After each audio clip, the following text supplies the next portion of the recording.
That's Mom. Clara Morgan pressed her forehead against the frozen window of the stagecoach and let the tears fall where no one could see them. 22 years old, and everything she'd ever loved was buried in a Boston cemetery. The letter in her pocket felt heavier than her single bag. Position available: widower with 3 children. Cedar Creek, Colorado Territory. Immediate departure required. She wasn't going to a new life. She was being sent away like damaged goods, and she knew it. What she didn't know was that the broken man waiting at the end of this road would teach her what love really meant. If you want to follow Clara's journey to the very end, subscribe to our channel and leave a comment telling us which city you're watching from. Let's see how far this story travels. Bachatam. The stagecoach lurched to a stop, and Clara Morgan's heart lurched with it. She wiped her face with the back of her hand, ashamed of the tears she'd let fall during the last stretch of road. Crying wouldn't change anything. It never had. Cedar Creek. The driver called out, his voice muffled by the wind. End of the line, miss. Clara gathered her bag and stepped down into the snow. The cold hit her like a slap, sharp and unforgiving. She pulled her thin coat tighter, knowing it wouldn't be enough for a Colorado winter. You Clara Morgan? She turned. A man stood beside a wagon, his hat pulled low against the wind.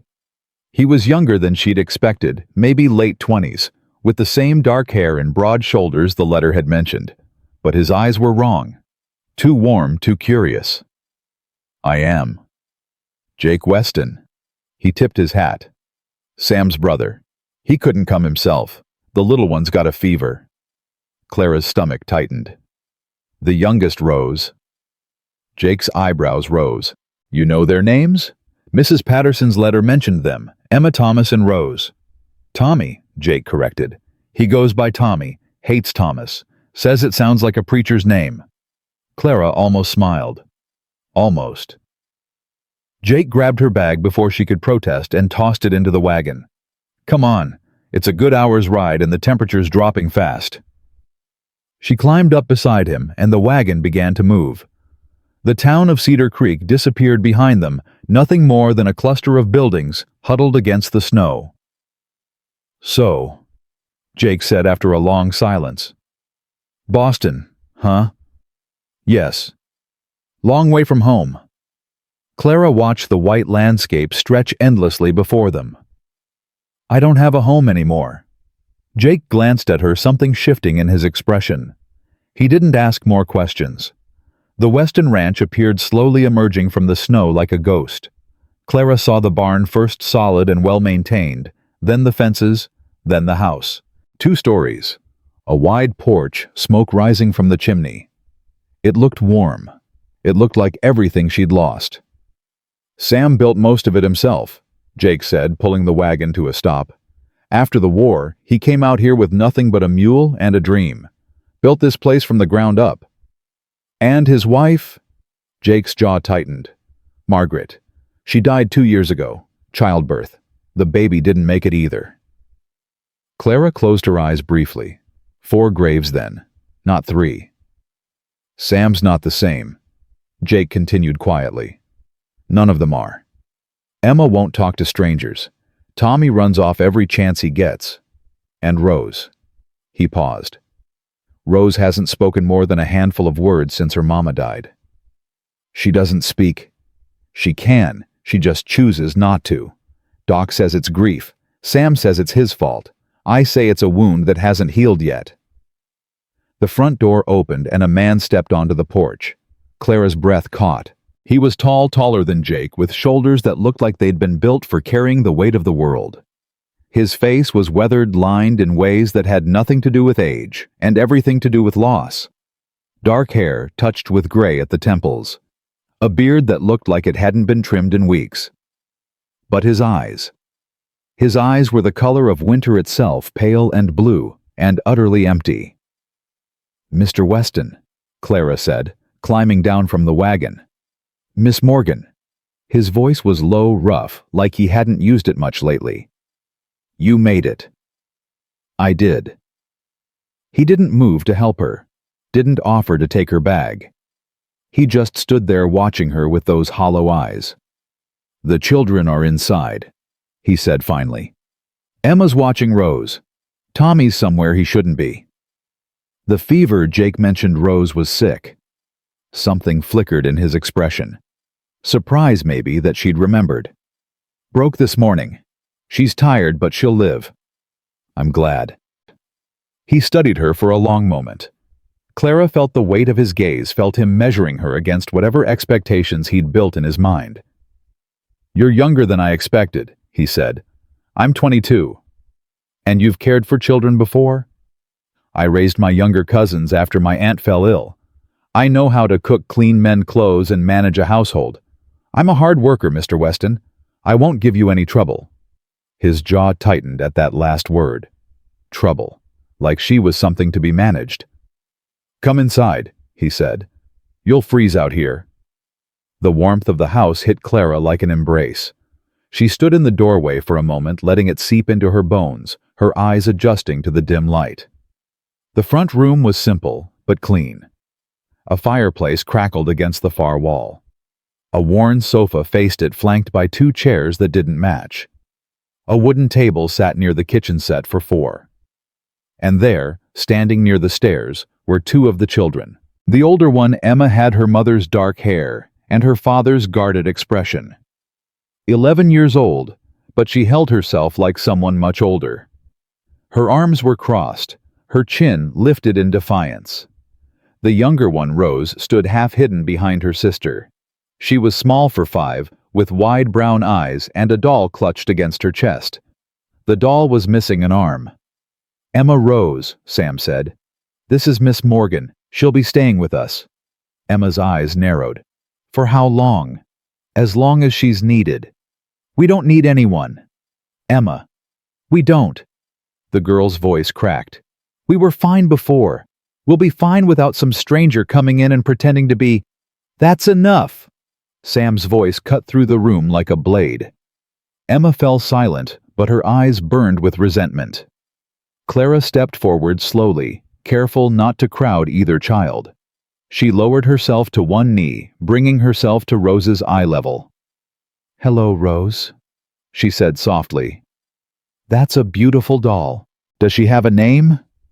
Rose stared at her unblinking. She didn't answer. "She doesn't talk," Emma said sharply. "Not to anyone, so don't bother trying." Clara kept her eyes on Rose. "That's all right. She doesn't have to talk. Sometimes the quietest people have the most to say. They're just waiting for someone who knows how to listen." Something shifted in Rose's expression. It wasn't much, just a flicker, but Clara saw it. "Your room's upstairs," Sam said, breaking the moment. "Second door on the right. Emma will show you." "I'd rather not," Emma said. "Emma." "Fine." The girl turned on her heel and stalked toward the stairs. "Come on then." Clara rose and followed her, feeling Sam's eyes on her back the entire way. The room was small but clean. A bed with a faded quilt, a dresser with a cracked mirror, a window that looked out over the white expanse of the valley. Clara set her bag on the bed and stood there for a moment, letting the silence settle around her. "This was the guest room," Emma said from the doorway. "No one's used it since Mama died. She had friends who used to visit from town." The girl's voice wavered slightly. "They don't come anymore." Clara turned to face her. "Emma, I know this is hard. I'm not here to replace anyone. I'm just here to help. We don't need help. Everyone needs help sometimes." Emma's face hardened. "You don't know anything about us. You don't know what we've been through. You're just some woman who answered an advertisement because she had nowhere else to go." The words stung because they were true. "You're right," Clara said quietly. "I don't know what you've been through, but I know what it feels like to lose someone. I know what it feels like to have your whole world fall apart and have to keep going anyway. And I know what it feels like to be angry at everyone because it's easier than being sad." Emma's lips parted, but no words came out. "I'm not your enemy, Emma. I'm not trying to take anyone's place. I'm just trying to help your father keep this family together. That's all." The girl stared at her for a long moment. Then she turned and walked away without another word. Clara sank onto the edge of the bed and pressed her hands against her face. What had she gotten herself into? Supper was a silent affair. Clara had offered to cook, but Sam had already prepared a simple meal of stew and bread. They sat around the table, the five of them, with an empty chair that no one mentioned but everyone saw. Tommy had appeared just before the meal, bursting through the front door with snow in his hair and mud on his boots. He was small for 8, wiry and restless, with his father's dark hair and a defiant set to his jaw. "Where were you?" Sam asked. "Nowhere." "Tommy." "The creek. I was checking on the ice." "I told you to stay close to the house." "I was bored." Sam's knuckles whitened around his spoon, but he didn't raise his voice. "We'll talk about this later." Tommy shrugged and turned his attention to Clara. "Who's she?" "Miss Morgan. She'll be helping out." "Helping with what?" "Everything." Tommy studied her with naked curiosity. "Are you our new mama?" The table went silent. Emma made a choked sound. Rose's fingers tightened around her doll. Sam's face became stone. "No," Clara said calmly. "I'm not. I'm here to help your father and to look after you while he works. That's all." Tommy frowned. "Mrs. Patterson said you were a mail-order bride." "Tommy," Sam warned. "She did. I heard her talking to Mrs. Crane at the general store. She said Papa was desperate enough to send away for a woman, and that you were probably—" "That's enough." Sam's voice was quiet but deadly. "Apologize to Miss Morgan." "But I didn't say anything wrong. I just said what Mrs. Patterson—" "Now." Tommy's face reddened. "Sorry," he muttered. Clara took a breath. "It's all right, Tommy. People talk. It doesn't mean what they say is true." "So you're not gonna marry Papa?" "I'm not here to marry anyone. I'm here to help. That's the truth." Tommy considered this. Then he shrugged and went back to his stew. Beside him, Emma hadn't touched her food. Her eyes were fixed on Clara with an expression that was impossible to read. And Rose, little Rose, just watched. Watched everything with those wide, silent eyes that seemed to see far more than anyone realized. After supper, Clara washed the dishes while Sam put the children to bed. She could hear his footsteps overhead, the low murmur of his voice, Emma's protests, Tommy's complaints about going to sleep so early. Then silence. She dried the last plate and put it away, her hands still tingling from the hot water. The fire had died down to embers. Outside, the wind howled against the windows, rattling the glass. "Thank you." She turned. Sam stood in the kitchen doorway, his shoulders slumped with exhaustion. "For what?" "For how you handled Tommy. For not letting what he said bother you." Clara leaned against the counter. "He's 8. He repeats what he hears. It's not his fault." "No, it's mine. I should have known people would talk. A widower sending away for help." He laughed bitterly. "They probably think I ordered you from a catalog." "Did you—" He looked at her sharply. "I'm asking honestly, Mr. Weston. I need to know what arrangement this is." The letter was brief. Sam moved to the table and sat down heavily. He looked older in the firelight, the shadows carving deep lines into his face. "Mrs. Patterson is a family friend. She's been helping where she can, but she's got her own family, her own responsibilities. She suggested I find someone permanent.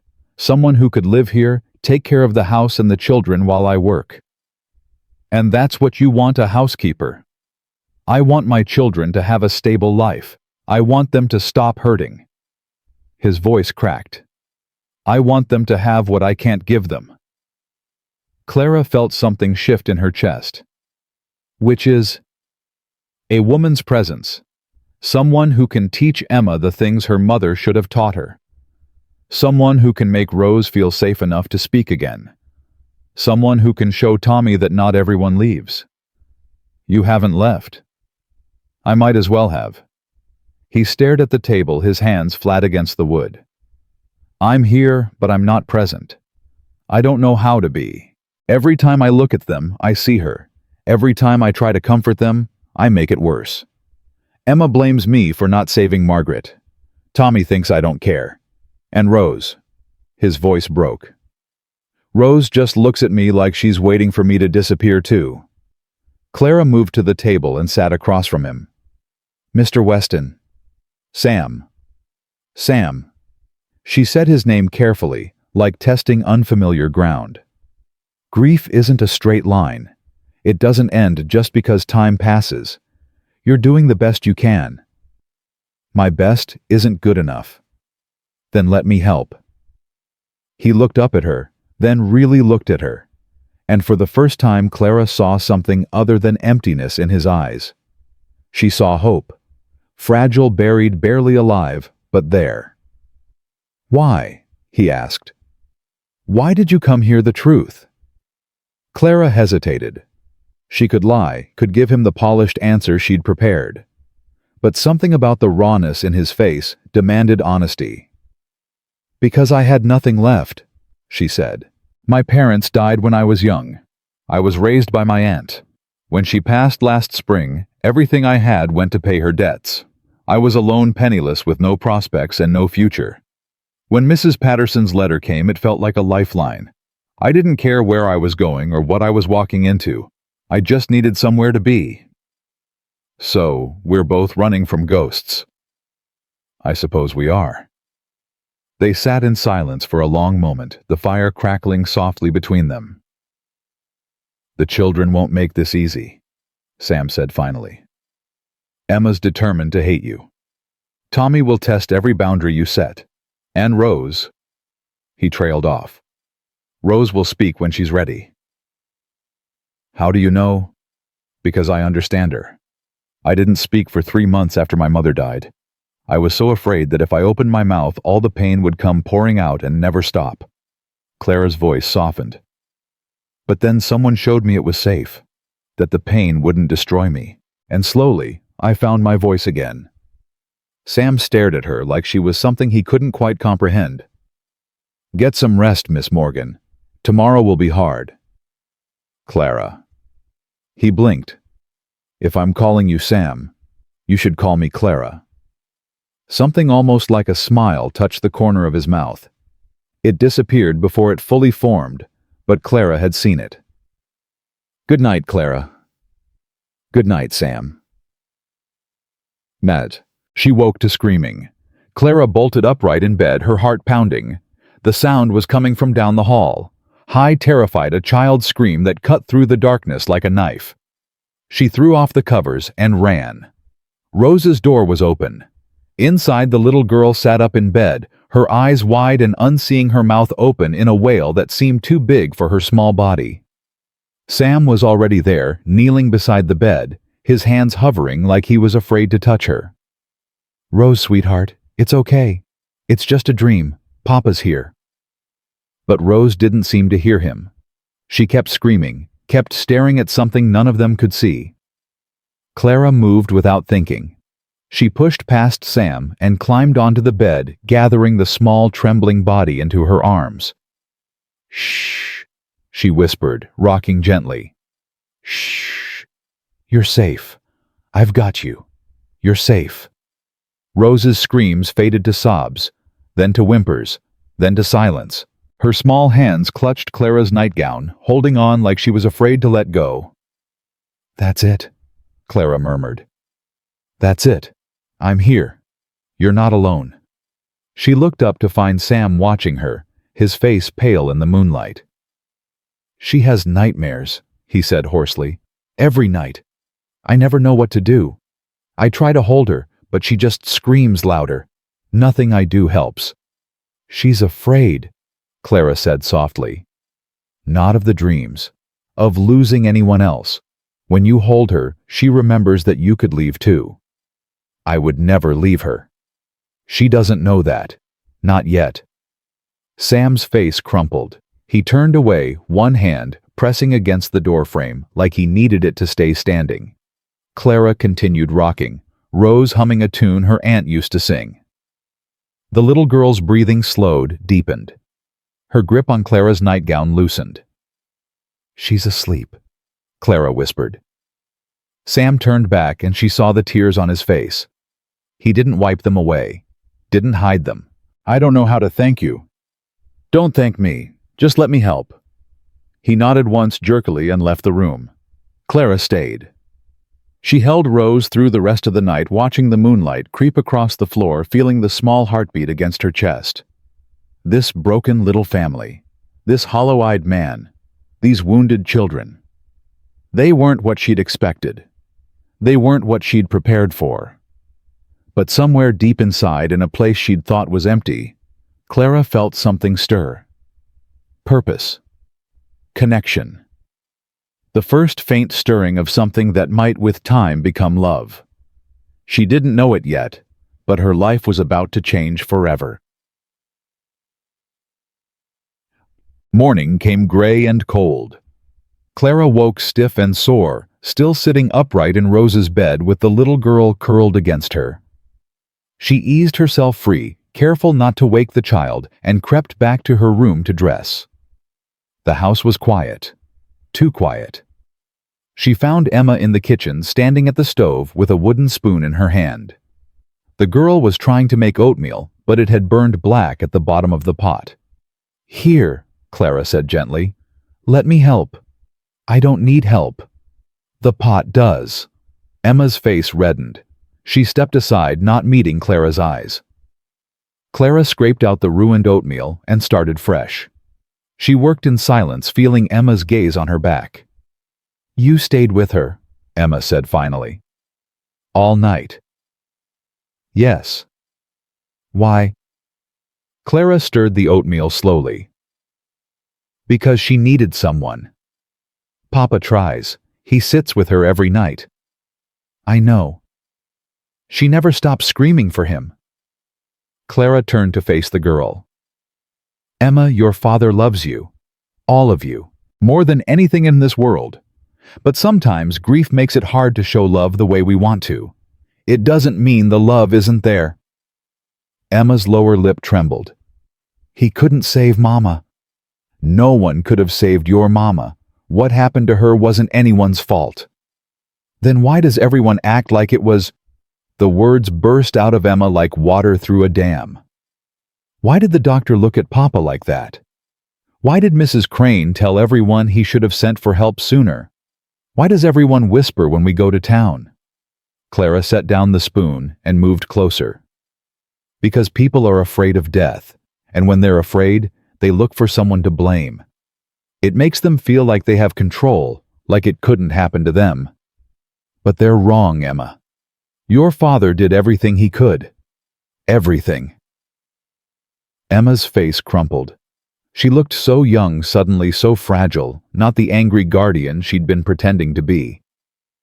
"I miss her so much." Clara opened her arms, and Emma fell into them, sobbing against her shoulder.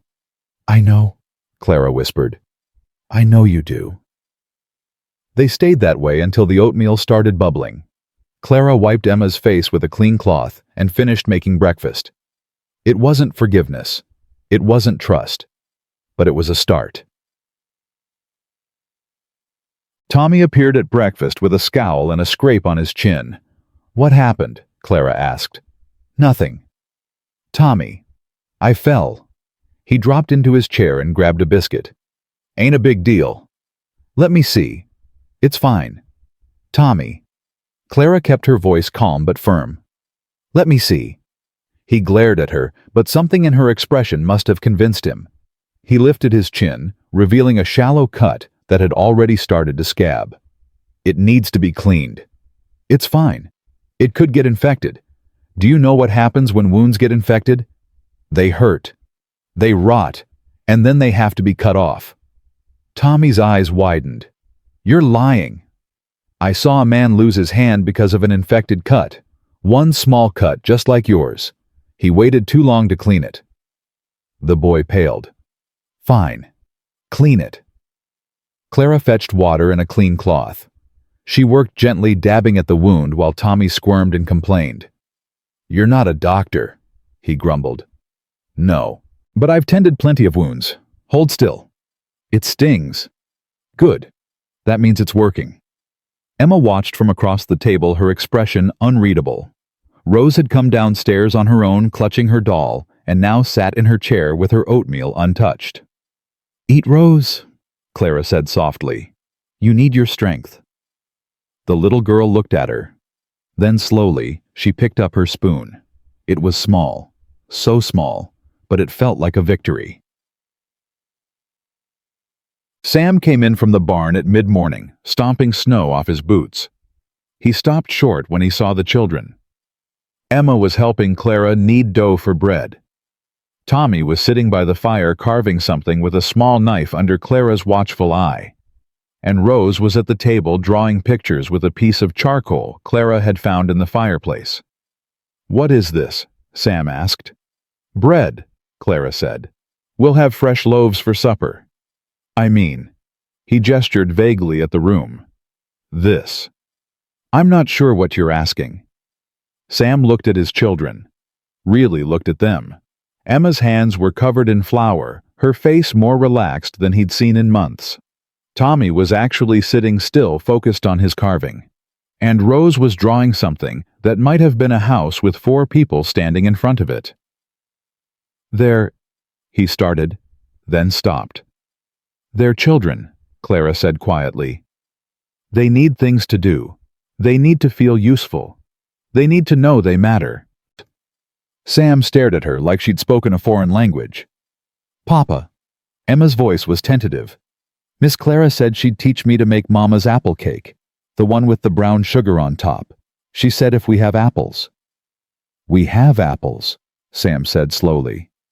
"In the cellar." Emma's face lit up. It was the first real smile Clara had seen from her. "Can we make it today? Please?" Sam looked at Clara. Something passed between them, something wordless and complicated. "That's up to Miss Clara," he said. "Of course we can," Clara said. "After lunch." Emma went back to kneading the dough, her movements lighter than before. Tommy glanced up from his carving. "Hey, Papa, Miss Clara says if I finish this, she'll show me how to make a trap for rabbits." "A trap?" "A humane one," Clara clarified. "So he can catch them without hurting them, for study purposes." Sam raised an eyebrow but didn't argue. He stayed in the kitchen longer than he needed to, watching them. Watching her. When he finally went back outside, Clara caught a glimpse of his face through the window. He was smiling. That evening, a knock came at the door. Sam answered it. Clara heard voices, then footsteps. Then Sam appeared in the kitchen doorway with a pinched expression. "We have visitors." 2 women swept into the room. The first was older, perhaps 60, with silver hair and a kind face. The second was younger, sharply dressed, with eyes that assessed everything they touched. "Mrs. Patterson," Sam said. "Mrs. Crane?" Clara felt her stomach tighten. Mrs. Patterson, she'd corresponded with the family friend who'd arranged her position. But Mrs. Crane was the one Tommy had mentioned, the one spreading rumors in town. "Mr. Weston," Mrs. Crane said smoothly. "We simply had to come welcome your new arrival." Her eyes swept over Clara. "My goodness, she is young, isn't she?" "Miss Morgan is more than capable," Sam said stiffly. "Oh, I'm sure." Mrs. Crane's smile didn't reach her eyes. "It's just, well, people will talk, won't they? A young woman, unmarried, living in the home of a widower. It's so very practical," Clara said calmly. Mrs. Crane's smile flickered. "Mr. Weston's children needed someone to care for them," Clara continued. "I needed employment." Mrs. Patterson kindly made the introduction. "There's nothing scandalous about it unless one is determined to create scandal where none exists." Silence fell over the room. Mrs. Patterson's lips twitched with suppressed amusement. Mrs. Crane's face had gone rigid. "Well," Mrs. Crane said finally, "I can see you're settling in nicely. We won't keep you." She turned to Sam. My niece Margaret Ann sends her regards, Mr. Weston. She's been asking after you. Sam's expression didn't change. Give her my best. Mrs. Crane swept out. Mrs. Patterson lingered, taking Clara's hands in her own. You're doing well, she said quietly. Better than I hoped. Don't let her get to you. I won't. The older woman squeezed her hands and followed Mrs. Crane out into the snow. Sam closed the door and leaned against it, exhaling heavily. I'm sorry about that. Don't be. I've dealt with women like Mrs. Crane before. She's been circling since Margaret died. Her niece is 19 and desperate for a husband. She sees me as suitable prey. Clara felt something twist in her chest. And are you suitable prey? Sam looked at her, and for a moment neither of them moved. I haven't thought about remarrying, he said slowly. Not once. Not until. He stopped. Not until what? He shook his head. It doesn't matter. Get some rest. Tomorrow I have to ride into town for supplies. You'll be alone with the children all day. I can handle it. I know you can. He walked past her close enough that she caught the scent of wood smoke and cold air, close enough that her heart stuttered in her chest. Good night, Clara. Good night, Sam. She stood in the empty kitchen for a long time after he'd gone, her hand pressed against her racing heart. This was supposed to be simple. A job, a place to stay, a way to survive. But nothing about Samuel Weston was simple, and Clara was beginning to realize that surviving might be the least of her challenges. The morning Sam left for town, the sky hung low and gray-heavy with the promise of snow. Clara stood on the porch, watching the wagon disappear down the road, her breath forming small clouds in the frigid air. He'll be gone all day, Emma said from behind her. Maybe longer if the weather turns. Clara turned. The girl stood in the doorway, arms crossed, her expression guarded but less hostile than before. Then we'd better make sure everything's taken care of before he gets back. Have you fed the chickens? Not yet. I'll do it. You start breakfast. Emma's eyebrows rose. You trust me with breakfast. I trust you with a lot more than breakfast, Emma. You've been running this household longer than anyone gives you credit for. Something flickered in the girl's eyes. She nodded once and disappeared inside. Clara gathered her coat and headed for the chicken coop, her boots crunching through the fresh layer of snow. The cold bit at her cheeks, but she barely noticed. Her mind was elsewhere, replaying the look on Sam's face the night before, the way he'd stopped mid-sentence, the words he hadn't said. She scattered feed for the chickens and collected the eggs, her movements automatic. What was she doing here? What was she feeling? This was supposed to be a job, nothing more. A roof over her head, food in her belly, a purpose to fill the emptiness her aunt's death had left behind. She wasn't supposed to notice the way Sam's eyes crinkled when he almost smiled. She wasn't supposed to feel her pulse quicken when he said her name. She wasn't supposed to lie awake at night wondering what it would be like if things were different. Miss Clara. Tommy's voice cut through her thoughts. She looked up to see him running toward her, his face flushed with excitement. What is it? There's a man at the fence. He's asking for Papa. Clara's stomach tightened. What man? I don't know. He's got a fancy coat and a mean face. She set down the basket of eggs and followed Tommy around the side of the house. A man sat on horseback near the front gate, his posture rigid, his eyes scanning the property with an expression that made Clara uneasy. Can I help you? She called out. The man's gaze snapped to her. He was perhaps 40, well-dressed for the territory, with a thin mustache and eyes the color of dirty ice. I'm looking for Samuel Weston. Mr. Weston isn't here. He's gone to town. And you are? Clara Morgan. I work for the family. The man's lips curved into something that wasn't quite a smile. Ah, the new help. I've heard about you. I'm sure you have. What business do you have with Mr. Weston? That's between me and him. The man reached into his coat and produced a folded paper. "Give him this when he returns. Tell him Silas Crane came calling." Clara took the paper, her fingers brushing against his gloved hand. The touch made her skin crawl. "Crane," she repeated. "Any relation to Mrs. Crane?" "My mother." His smile widened. "She speaks highly of you, Miss Morgan. Says you're quite the firecracker." "I'm sure she does." Silas Crane tipped his hat, his eyes lingering on her in a way that made her want to scrub her skin clean. Then he wheeled his horse around and rode off without another word. Tommy appeared at her elbow. "Who is that trouble?" Clara said quietly. "Come on, let's go inside." She tucked the paper into her apron pocket and tried to push the encounter from her mind. But the man's eyes stayed with her, cold and calculating, and she couldn't shake the feeling that something dark had just arrived at their doorstep. Breakfast was quiet. Emma had made oatmeal without burning it this time, and Clara praised her effort genuinely. Tommy ate with his usual abandon, talking between bites about the rabbit traps he wanted to build. Rose sat silently pushing her food around her bowl, her doll propped against the table beside her. "Rose," Clara said gently, "you need to eat, sweetheart." The little girl looked up. Her eyes were huge and her thin face full of something Clara couldn't quite name. "Are you feeling all right?" Rose nodded slowly. Then, so quietly, Clara almost missed it, she whispered, "Bad man." Clara's heart stopped. "What did you say?" But Rose had gone silent again, her attention fixed on her doll. "She spoke," Emma breathed.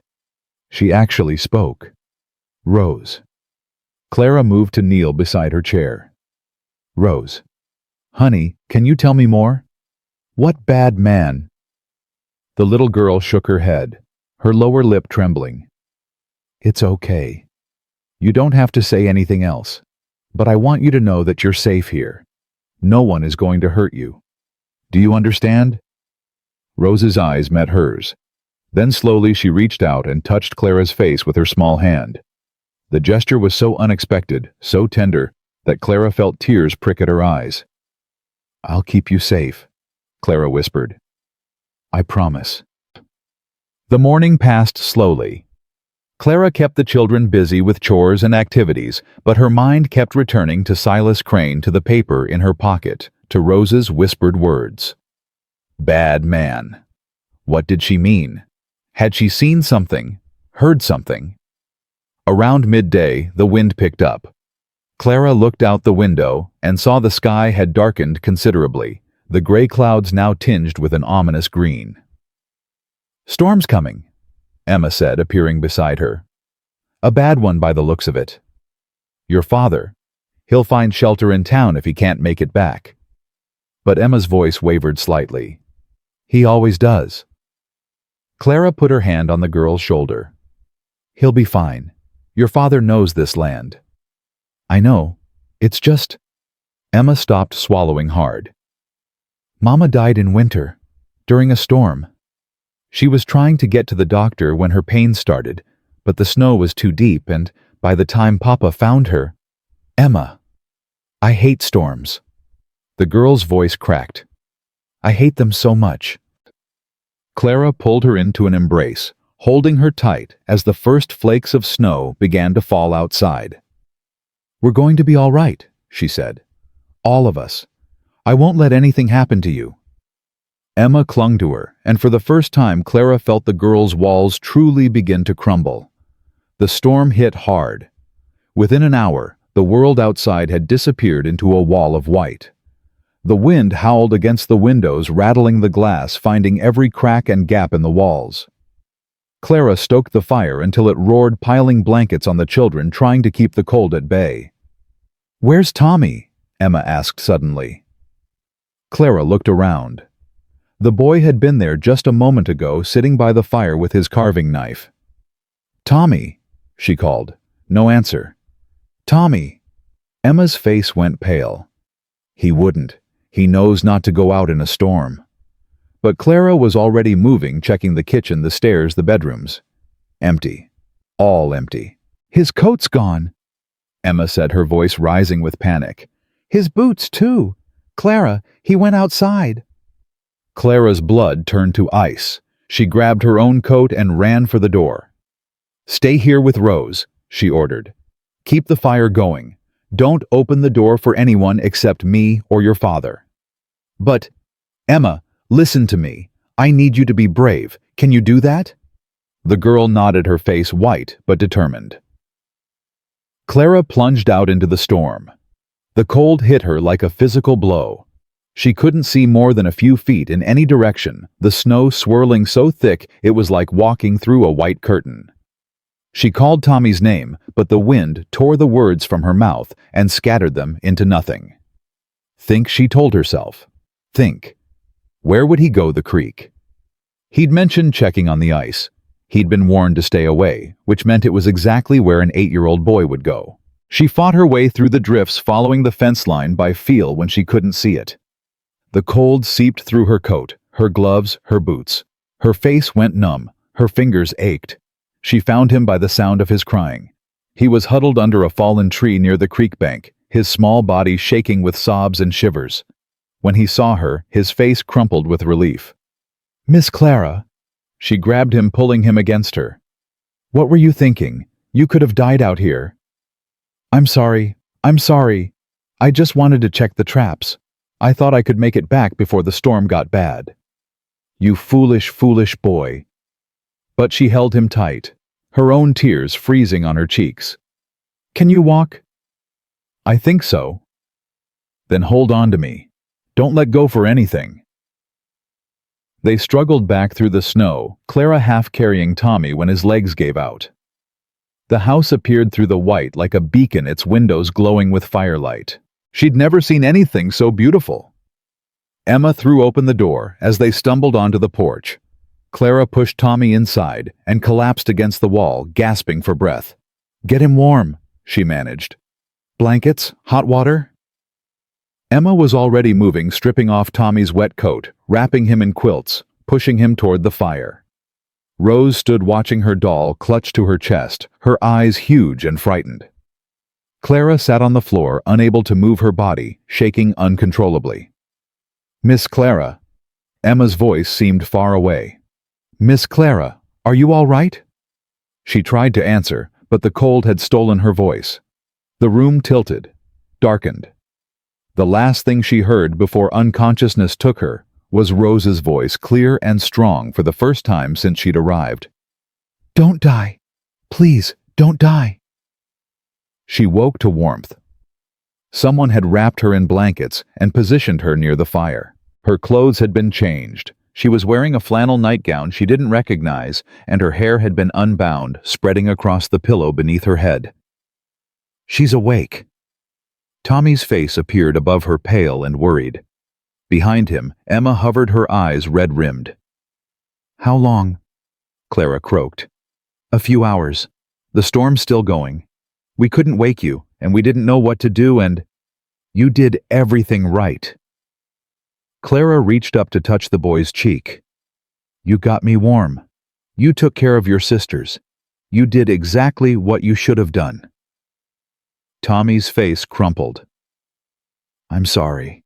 I'm so sorry. This is all my fault. If I hadn't gone out..." "You made a mistake. People make mistakes. What matters is what we do after." "I thought you were going to die." His voice broke. "Like Mama." Clara pulled him down into her arms, holding him as he cried. Emma knelt beside them, her hand on her brother's back, and Rose climbed into Clara's lap, pressing her small body against her chest. They stayed that way as the storm raged outside, the four of them huddled together by the fire, holding on to each other like survivors of a shipwreck. Clara didn't know how long they'd been there when the door burst open. Sam stood in the doorway, covered in snow, his face wild with fear. He took in the scene, his children clustered around Clara. The blankets, the firelight, and something in his expression shattered. "Papa!" Tommy scrambled up and threw himself at his father. "Papa, I'm sorry. I went to the creek and Miss Clara came to find me, and she almost froze, and..." Sam grabbed his son and held him so tight the boy squeaked. Then he was on his knees beside Clara, his hands cupping her face, his eyes searching hers. "Are you all right?" Emma sent Jake to find me in town. He said there'd been an accident. I thought—" His voice cracked. "I thought I'd lost you." Clara's heart stuttered. "I'm fine. Just cold." "You're not fine. You could have died. But I didn't." "Clara." He said her name like a prayer, like a plea. Why did you risk your life for him? Because he's yours. Because he matters. Because that's what you do for the people you—" She stopped, the words catching in her throat. Sam's hands tightened on her face. "For the people you— what?" She couldn't answer, couldn't breathe, couldn't look away from the intensity in his eyes. "Papa?" Emma's voice broke the moment. "Is Miss Clara going to be all right?" Sam pulled back slowly, his hands falling to his sides. "She's going to be fine. She just needs rest." He stood and began shedding his wet coat, his movements jerky and controlled. Clara watched him, her heart pounding, her mind reeling from what had almost been said. The storm blew itself out by morning. Clara woke to pale sunlight streaming through the windows and the sound of children laughing. She sat up slowly, her body aching but no longer cold, and found the bed she was in was not her own. She was in Sam's room. The realization hit her like a splash of cold water. She was in his bed wearing a nightgown that must have belonged to his wife, surrounded by his things. The door opened. Sam appeared with a cup of coffee, stopping short when he saw her awake. "You're up." "Why am I in here?" "Your room was too cold. The window seal leaks during storms. I thought you'd be more comfortable here." "Where did you sleep?" "The sofa." Clara pulled the blankets up to her chin, suddenly very aware of how little she was wearing. "You should have put me on the sofa. You almost died saving my son. You get the bed." He set the coffee on the bedside table and stood there awkwardly, his hands shoved into his pockets. "About last night," he started. "You don't have to say anything." "Yes, I do." He took a breath. "When Jake told me what happened when I thought you might be, I've never ridden that fast in my life. Not even when Margaret was—" He stopped, his jaw tight. "Sam, I can't lose anyone else. I can't. And the thought of you out there in that storm, dying because of my son's foolishness. It wasn't foolishness. It was grief. Tommy's been trying to get your attention for months, and he doesn't know how to do it except by making trouble. He went to the creek because he knew you'd told him not to. He wanted you to notice him." Sam's face went pale. "What? He thinks you don't care about him. He thinks you blame him for his mother's death." "That's insane. Why would I blame him?" "Because she went into labor early trying to bring him medicine when he was sick. Because in his 8-year-old mind that makes it his fault." Sam staggered back like she'd struck him. He sank into the chair by the window, his head falling into his hands. "I didn't know. God help me, I didn't know." He needs to hear it from you. He needs to hear that it wasn't his fault. That you love him. That you see him. I see all of them, every day. I look at them and I see her, and it tears me apart, and I don't know how to— His voice broke. "I don't know how to be what they need." Clara set aside the blankets and moved to kneel in front of him. She took his hands in hers, feeling them tremble. "You're already what they need. You just have to let them see it. Stop hiding your grief, Sam. Share it with them. They lost their mother, but they're also losing their father piece by piece, because you won't let them in." He looked at her, his eyes wet, his defenses crumbling. "How do you do that? Do what? See right through me. No one's done that since Margaret. No one's even tried." Clara's heart ached. Maybe because no one else was looking. They stayed that way for a long moment, hands clasped, eyes locked. Then Sam leaned forward and pressed his forehead against hers. "You terrify me," he whispered. "Why?" "Because I'm starting to feel things I swore I'd never feel again. Because when I thought you might be gone, I couldn't breathe. Because you've been here less than 2 weeks, and already I can't imagine this house without you. Clara closed her eyes. Sam, I know it's too soon. I know you came here for a job, not for this. I'm not asking for anything. I just need you to know. Know what? That you matter. Not just to the children. To me. She pulled back, meeting his gaze. The truth of his words was written all over his face, raw and unguarded. You matter to me too, she said softly. More than I expected. More than I planned. Something like hope flickered in his eyes. Then stay. Not as hired help, just stay. I'm not going anywhere. He exhaled slowly, like he'd been holding his breath for years. A knock came at the door. Emma's voice filtered through. Papa, Miss Clara, breakfast is ready and Tommy says he's dying of hunger. Sam almost smiled. We'll be down in a minute. Clara stood, suddenly aware again of her state of undress. I should get changed. Your clothes are in your room. I had Emma bring them back after the fire dried them. She moved toward the door, then stopped. Sam, the paper, in my apron pocket. A man came yesterday before the storm. Silas Crane. He left it for you. Sam's expression darkened. Silas was here. You know him. Unfortunately, his mother wants me to marry her niece. Silas wants my land. Your land. There's silver in these hills. The Crane Mining Company has been buying up property all over the valley. I've refused to sell 3 times now. They're getting impatient. Clara felt a chill that had nothing to do with the cold. He looked at this place like he already owned it. He thinks he will eventually. He's wrong. Sam stood, his jaw set, his shoulders squared. The broken man she'd met her first day was gone. In his place stood someone harder, fiercer. Get dressed, he said. We have a lot to do today. She nodded and slipped out the door. Breakfast was almost normal. The children chattered about the storm, about Clara's rescue of Tommy, about the way Rose had spoken.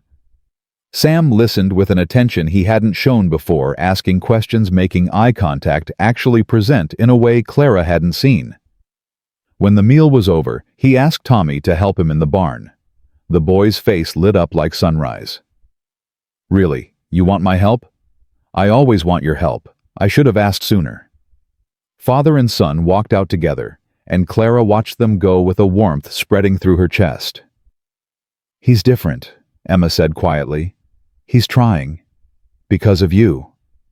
Clara shook her head. Because of all of us.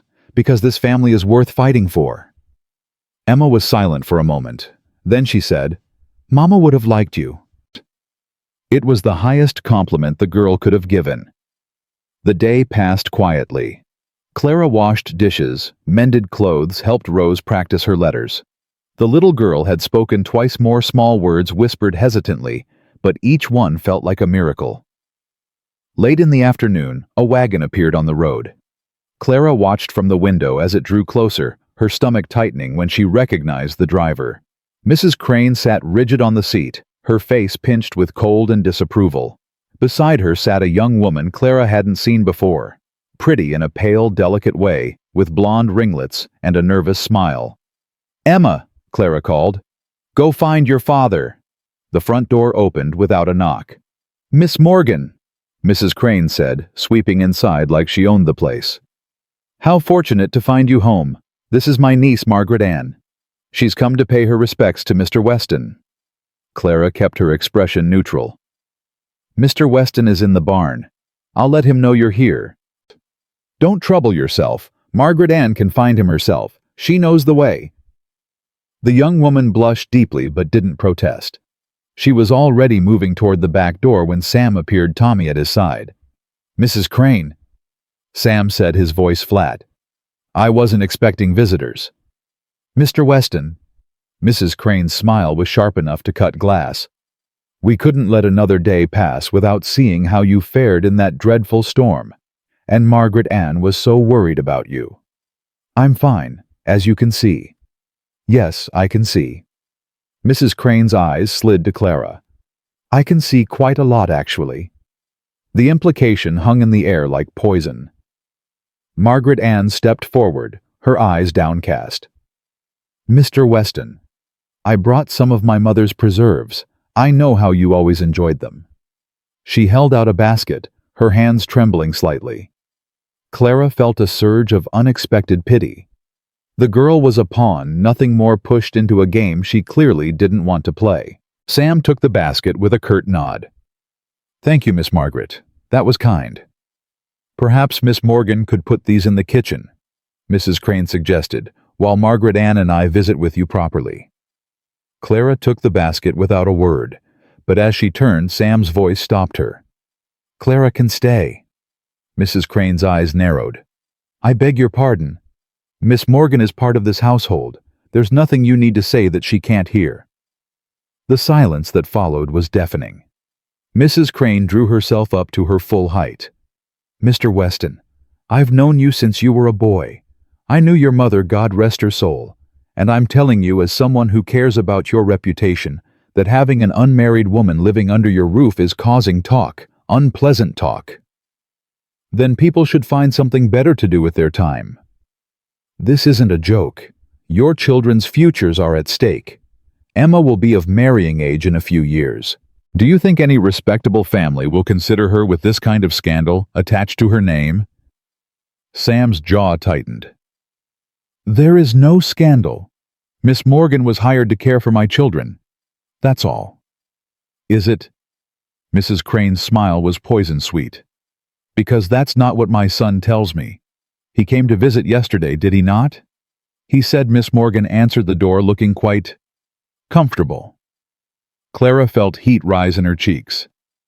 "I answered the door because Mr. Weston was in town. There was nothing inappropriate about it. You're very young, Miss Morgan. Perhaps you don't understand how these things appear to others." "I understand perfectly. And I understand that appearances often matter more to people who have something to hide than to those who don't." Mrs. Crane's face went rigid. Sam stepped forward, positioning himself between Clara and the older woman. "I think you should leave." "Mr. Weston, my children are happy. My household is running smoothly for the first time in 2 years. Miss Morgan has done nothing wrong, and I won't have her reputation attacked in my own home." "I'm only trying to help." "No, you're not. You're trying to manipulate me into marrying your niece because you want access to my land. I've said no 3 times, and the answer hasn't changed." Margaret Ann let out a small sound of distress. Her face had gone crimson with humiliation. "That's a vile accusation," Mrs. Crane hissed. "It's the truth, and everyone in this room knows it. Now please leave. And tell your son that if he comes on my property again, I'll consider it trespassing." Mrs. Crane's composure finally cracked. Fury twisted her features, making her look older, uglier. "You'll regret this," she said quietly. "Both of you." She grabbed Margaret Ann's arm and swept out of the house, slamming the door behind her. Silence fell. Tommy looked between his father and Clara, wide-eyed. "Papa, what just happened?" "Nothing you need to worry about. Go find your sisters." The boy hesitated, then ran off. Sam turned to Clara. His hands were shaking.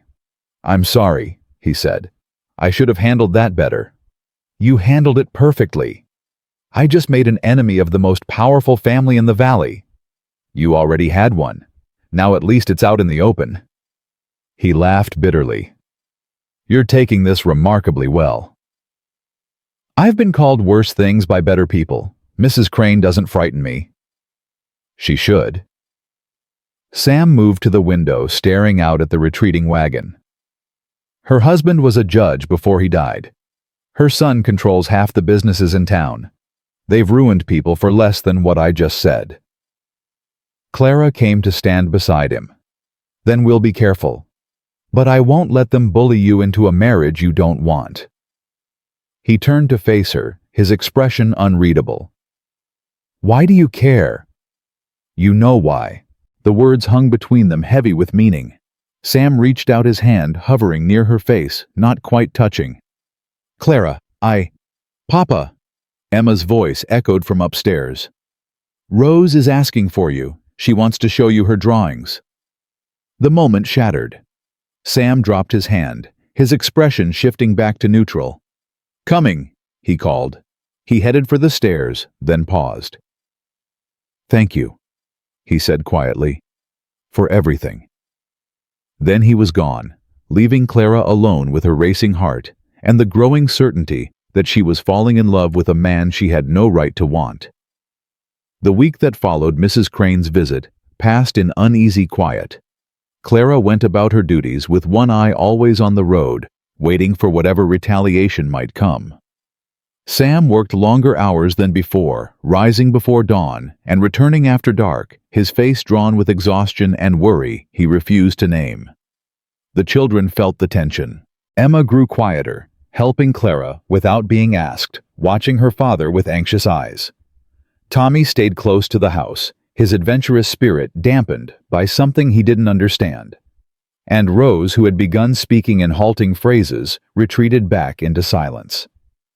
On the 7th day, Jake rode up to the house just after noon. Clara met him on the porch. His face was grim. Where's Sam? The north pasture. What's wrong? The Cranes are making their move. They've called in a loan my brother didn't know he had. Clara's blood went cold. What loan? Margaret took one out years ago before the children were born. She needed money for seed and supplies, and the bank wouldn't lend to a woman. So she went to Crane. He's held that paper for 8 years waiting for the right moment to use it. Can he do that call in a debt that old? He can do whatever he wants. He owns the bank now. If Sam can't pay in 30 days, he loses the ranch. Clara gripped the porch rail, her knuckles white. How much? $300. It might as well have been $3,000. She knew Sam didn't have that kind of money. No rancher did not in the middle of winter, not after 2 years of grief and neglect. I'll get Sam, she said. She found him mending fence in the north pasture, his hands raw from the cold, his breath fogging in the frigid air. When she told him what Jake had said, he went still. $300. Yes. He drove the fence post into the ground with savage force. Then another. Then another. Sam. I knew this was coming. I knew Silas wouldn't let it go. I just thought I had more time. There has to be something we can do. Someone who could help. Who? Everyone in this valley is either afraid of the Cranes or in their pocket. The bank won't give me a loan because they own the bank. The cattle aren't worth enough to sell.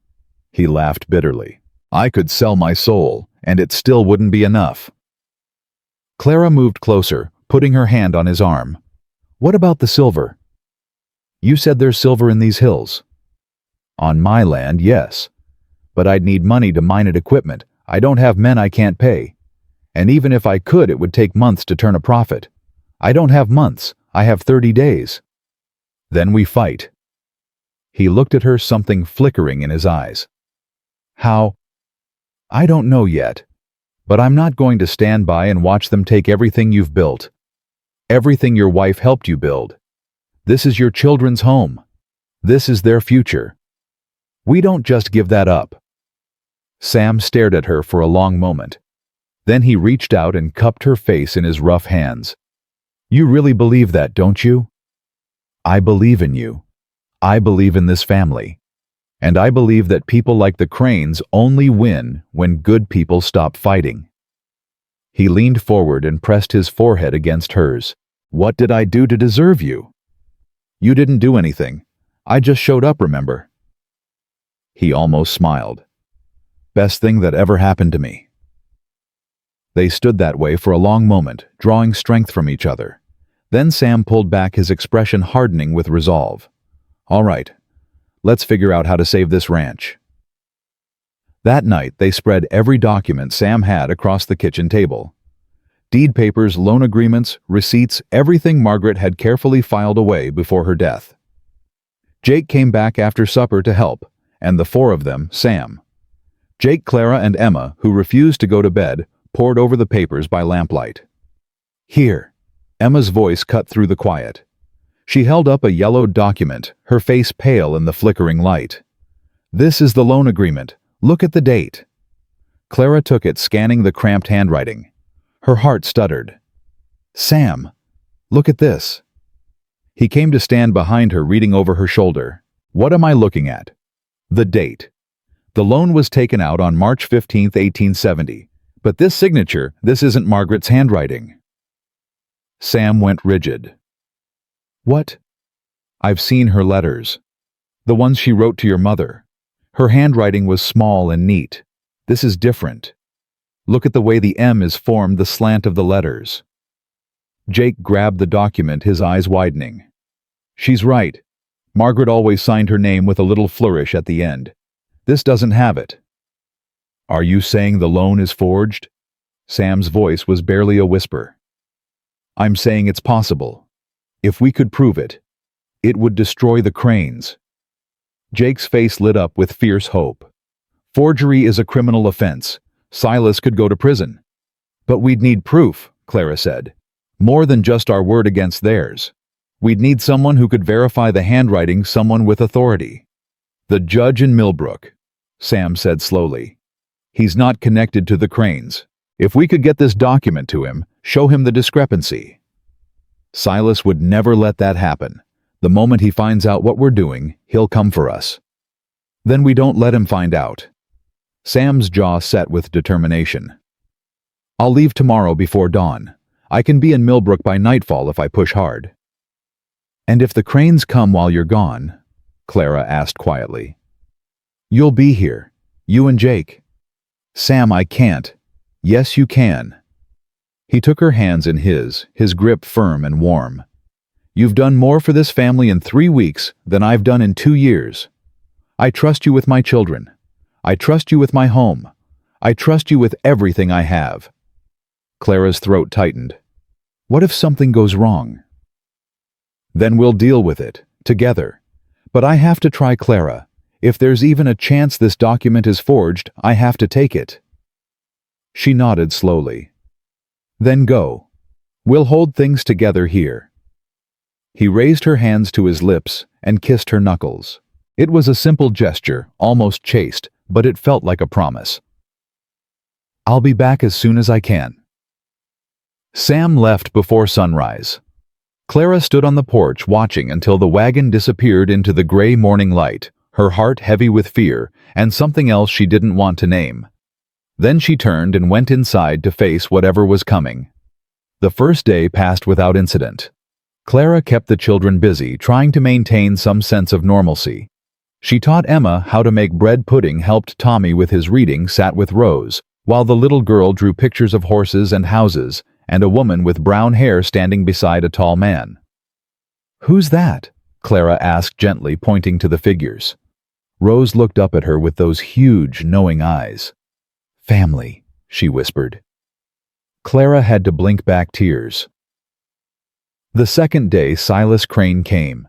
Clara saw him coming from the window, his black coat stark against the snow, 2 men riding behind him. Her stomach dropped. Emma, take your brother and sister upstairs. Don't come down until I tell you. But now, Emma, please. The girl's face was white with fear, but she obeyed, herding Tommy and Rose up the stairs. Clara opened the door before Silas could knock. Mr. Crane. Miss Morgan. He smiled, and the expression made her skin crawl. I was hoping to find Mr. Weston at home. He's not here. No. How unfortunate. His eyes swept past her into the house. I'll wait. That's not a good idea. It wasn't a request. He pushed past her before she could stop him, his men following. They spread through the front room like a stain, touching things, looking at things, making the space feel violated. Mr. Crane, you have no right to be here. I have every right. This property belongs to my family, or it will in 30 days. I'm simply inspecting my investment. The debt hasn't been called yet. This is still Sam Weston's home. Sam is it. Silas's smile sharpened. How familiar. Tell me, Miss Morgan, just how close have you and Mr. Weston become? Clara felt heat rise in her cheeks, but kept her voice steady. That's none of your concern. Everything about this ranch is my concern, including its occupants. He moved closer, and Clara forced herself not to step back. You're a long way from Boston, young pretty alone. It would be such a shame if something happened to you out here in the wilderness. Is that a threat? It's an observation. The frontier is a dangerous place. Accidents happen. People disappear. He reached out and touched a strand of her hair. It would be wise for you to consider your options, Miss Morgan. There's still time to leave this situation gracefully. Clara slapped his hand away. Don't touch me. Silas's expression flickered, the mask of civility cracking to reveal something ugly beneath. You're making a mistake. The only mistake I made was opening that door. Get out. Or what you'll call for help. There's no one here but you and 3 children. No one to witness anything. No one to contradict whatever story I choose to tell. Fear coiled in Clara's chest, but she refused to let it show. Your mother knows you're here. Half the town probably knows. If something happens to me, people will ask questions. People ask a lot of questions. Doesn't mean they get answers. Get out of my house. The voice came from behind her. Clara whirled to see Emma standing at the bottom of the stairs, her father's rifle in her hands. Emma, no. I said get out. The girl's voice shook, but the rifle didn't. I know how to use this. Papa taught me. Silas's eyes narrowed. Put that down before you hurt yourself, child. I ain't a child, and I ain't gonna ask again. The tension in the room was suffocating. Clara could see Silas calculating, weighing his options, deciding whether an 11-year-old girl was really a threat. Then the front door burst open. Jake stood in the doorway, his own rifle raised, his face dark with fury. You heard the lady. Get out. Silas's men went for their guns, but Jake was faster. Don't even think about it. I've got friends surrounding this house. You make one wrong move and you won't live to regret it. It was a bluff. Clara knew it was a bluff, but Silas didn't. This isn't over, he said quietly. Not by a long shot. He gestured to his men and they filed out, their boots heavy on the wooden floor. Silas paused at the door, looking back at Clara. You've chosen your side, Miss Morgan. I hope you don't live to regret it. Then he was gone. Clara's knees gave out. She sank onto the sofa, her whole body shaking. Emma ran to her, the rifle clattering to the floor, and threw her arms around her. I'm sorry. I know you said to stay upstairs, but I couldn't let him hurt you. I couldn't. You were so brave. Clara held her tight, tears streaming down her face. So incredibly brave. Your father is going to be so proud of you. Jake knelt beside them, his face still grim. We need to get word to Sam. This has gone beyond property disputes. Silas is dangerous. I know. I'll ride to Millbrook tonight. Sam needs to know what happened. Clara nodded, wiping her face. Be careful. Always am. He stood, then paused. You did good, Clara. Most women would have fallen apart. I'm not most women. He almost smiled. No, you sure ain't. After Jake left, Clara gathered the children in the main room. She built up the fire until it roared and made hot cocoa with the last of the sugar. Then she sat with them, all 4 of them, huddled together on the worn sofa, and told them stories until the fear faded from their eyes. Miss Clara, Tommy's voice was small, are the bad men going to come back? I don't know, sweetheart, but if they do, we'll be ready. I was scared, Emma admitted quietly. When I picked up that rifle, my hands were shaking so bad, I thought I'd drop it. Being brave doesn't mean not being scared. It means doing what needs to be done, even when you are scared. And you did that, Emma. You protected your family. Mama would have done the same thing. Clara stroked the girl's hair. Yes, she would have.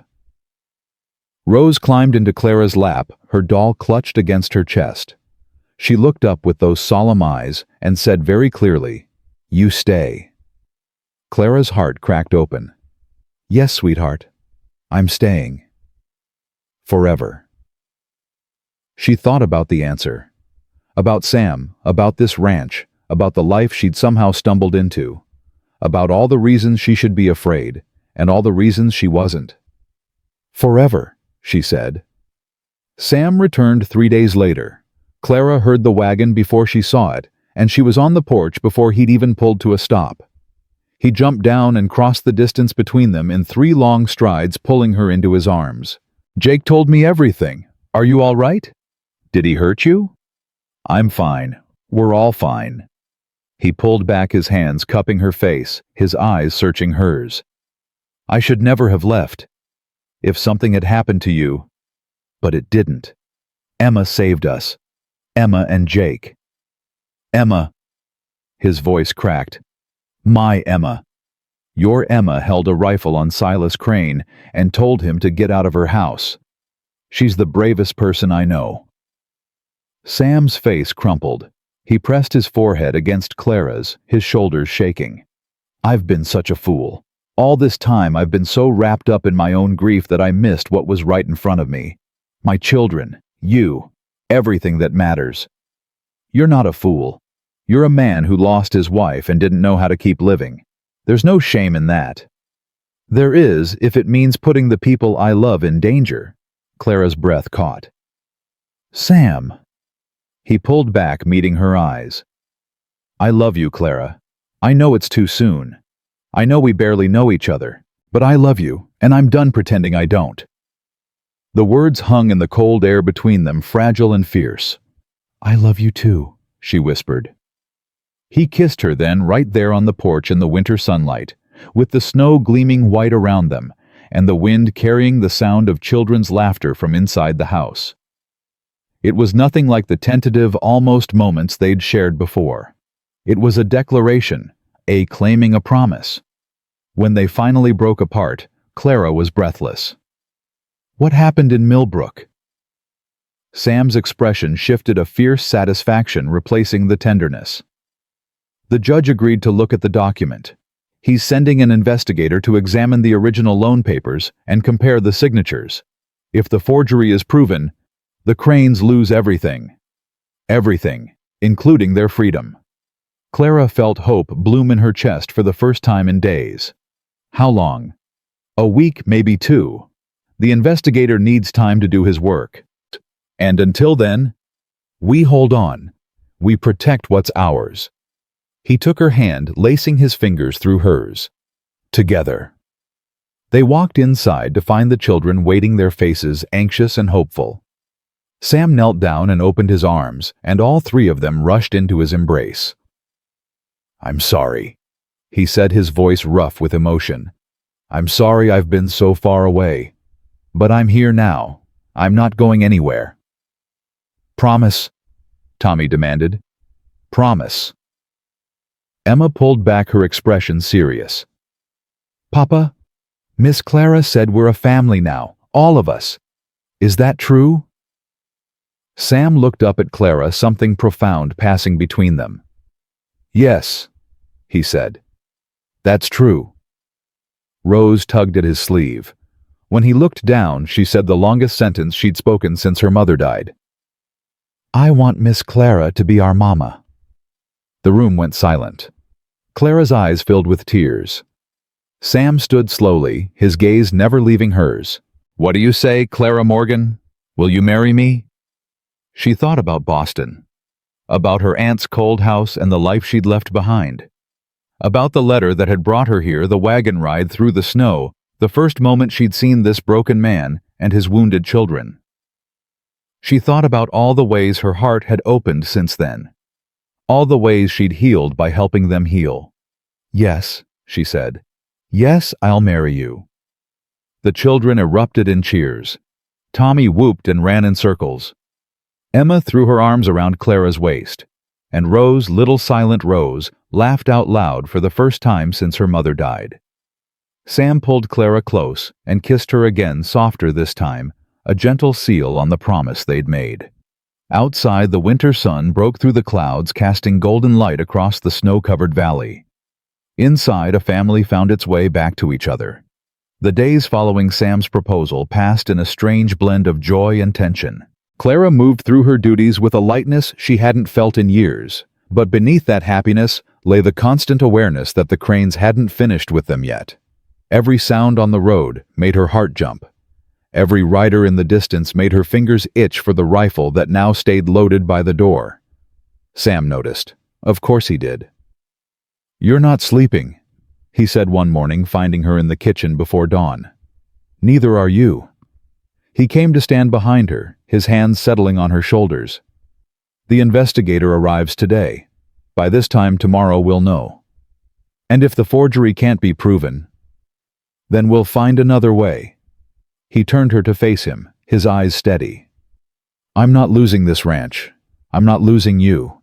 Whatever happens, we face it together." Clara leaned into his chest, drawing strength from his heartbeat. "I keep thinking about what Silas said, about accidents happening, about people disappearing. He was trying to scare you." He succeeded. Sam's arms tightened around her. "I won't let him touch you. Any of you. I'd die first." "Don't say that." "It's the truth." She pulled back, meeting his gaze. "I didn't come all this way to watch you sacrifice yourself. If it comes to a fight, we fight together. Promise me." He hesitated, then nodded. "I promise." The investigator arrived at noon. His name was Harold Finch, a small man with spectacles and ink-stained fingers, who looked more suited to a library than the rough frontier. But his eyes were sharp, and when he examined the loan document, his expression grew increasingly grim. "This is troubling," he murmured, holding the paper up to the light. "Very troubling indeed." "Can you prove it's forged?" Sam asked. "I need to compare it to other samples of your wife's handwriting. Letters, receipts, anything with her signature." Clara brought forward the box of correspondence she'd found in Sam's study. Margaret's letters to her mother-in-law, signed birthday cards for the children, a recipe she'd copied out in her careful hand. Finch spread them across the table, his magnifying glass moving from one to another. "The forgery is crude," he said finally. "Look here at the angle of the ascenders. Your wife wrote with a consistent right-leaning slant. The signature on this loan document slants left. Either she signed while holding the pen in her other hand, or someone else wrote this. Is that enough to prove forgery? It's enough to raise serious questions. Combined with the circumstances, the timing of the loan being called the Crane's interest in your property, I believe we have a case." Sam exhaled slowly. "What happens now?" "I'll return to Millbrook and file my report with Judge Harrison. He'll issue a summons for Silas Crane to appear in court. If the forgery is proven, the loan will be declared void, and Mr. Crane will face criminal charges." "How long?" "A week, perhaps less. The judge understands the urgency." Clara felt hope surge in her chest, but it was tempered by fear. A week was a long time. A lot could happen in a week. That night, after the children were in bed, Clara and Sam sat together by the fire. The house was quiet. The only sounds the crackle of flames and the wind against the windows. "Do you think he'll go quietly?" Clara asked. "Silas? No." Sam's jaw tightened. "He'll fight. Men like him always do." "Then we need to be ready." "We are ready. Jake's been watching the road. The neighbors know what's happening. Half the valley has been waiting for someone to stand up to the Cranes." "And the other half?" "Too afraid to pick a side. That'll change once the court rules against them." Clara stared into the fire, watching the flames dance. "Sam, there's something I haven't told you." He turned to look at her. "What is it?" "When Silas came here, when he threatened me, I saw something in his eyes, something beyond greed or anger. He enjoyed it. The fear, the power. He's not just trying to take your land. He's trying to destroy you. Personally." Sam was quiet for a long moment. "His father and mine had a falling out years ago before I was born. Some dispute over water rights that turned ugly. Old man Crane swore he'd ruin my family, and he spent the rest of his life trying. When he died, Silas inherited more than just his money. He inherited his hatred." "That's madness." "That's the frontier. Grudges don't die out here. They get passed down like heirlooms." Clara reached for his hand. Then we break the cycle. We end this one way or another, and we don't let it poison the next generation. Sam raised her hand to his lips. Have I told you today that I love you? Not in the last few hours. I love you, Clara Morgan. More than I ever thought I could love anyone again. She leaned in and kissed him softly. I love you too. 3 days later, the summons was served. Jake brought the news himself, riding up to the house with a grin splitting his face. Silas nearly had a fit when the marshal handed him the papers, started screaming about corruption and conspiracy. They had to hold him back from attacking the judge's deputy. He'll be even angrier now, Sam said grimly. Let him be angry. There's nothing he can do. The court date is set for Friday. All you have to do is show up and tell the truth. But that night, Clara woke to the smell of smoke. She sat up in bed, her heart pounding, and saw the orange glow through the window. For a terrible moment she was frozen, her mind refusing to accept what her eyes were telling her. Then she screamed, Sam, fire! He was out of bed in an instant, running for the door. Clara grabbed her robe and followed her bare feet slapping against the cold floor. The children emerged from their rooms, eyes wide with terror. Emma, get your brother and sister outside. Now! The barn was fully engulfed. Flames leaped into the night sky, sending sparks showering down like hellish snow. The horses were screaming a sound that would haunt Clara's nightmares for years to come. Sam ran for the barn doors. Clara caught his arm. You can't go in there. The horses. Sam, you'll die. He shook her off and plunged into the inferno. Clara stood frozen, watching the flames devour everything, her heart stopping with every second that passed. Behind her, the children sobbed. Emma held Rose tight against her chest. Tommy stood rigid, his face pale as death. Then Sam emerged, leading 2 terrified horses by their halters. His shirt was singed, his face blackened with soot, but he was alive. Clara ran to him, throwing her arms around his neck. Don't ever do that again. Had to save them. They're all we have left. The barn collapsed with a roar, sending a pillar of flame into the sky. They stood watching it burn, all 5 of them huddled together in the cold winter night. Silas, Sam said quietly. This was Silas. Can you prove it? Doesn't matter. He's declared war. And war is something I understand. By morning, half the valley had gathered at the Weston Ranch. They came on horseback and in wagons, men and women Clara had never met, drawn by the smoke and the rumors that had spread like wildfire. They brought food and blankets and offers of help. They brought hammers and nails and lumber to rebuild. But more than that, they brought anger. The Cranes have gone too far this time, a grizzled rancher named Henry declared. We've all seen what they do to people who stand up to them. Well, I'm done being afraid. So am I, said a woman Clara recognized from the general store. My husband lost his business because he refused to sell to them. We've been too scared to speak up. No more. One by one they stepped forward. Neighbors who'd kept their distance. Townspeople who'd looked the other way. All of them coming together to stand against the family that had terrorized them for years. Sam stood on the porch surveying the crowd with emotion he couldn't quite hide. I don't know what to say. Don't say anything, Henry replied. Just tell us what you need. I need witnesses for the court hearing on Friday. People willing to testify about what the Cranes have done, not just to me, but to everyone they've hurt. The crowd murmured. Some looked afraid, others looked determined. I'll testify, the woman from the general store said. I'll tell them everything. So will I, said another voice, and another, and another. By the time the sun was fully up, Sam had a list of 24 witnesses willing to speak against the Cranes. Clara watched from the doorway, tears streaming down her face. This was what community meant. This was what standing together looked like. All those months of isolation, of thinking she had nowhere to belong, and now here she was, surrounded by people who would fight for her family. Sam caught her eye across the crowd and smiled a real smile, the kind she'd rarely seen from him. We're going to win, he mouthed. She nodded, not trusting her voice. They were going to win. The night before the hearing, Clara found Emma sitting alone on the porch, staring up at the stars. "You should be asleep." "Couldn't sleep."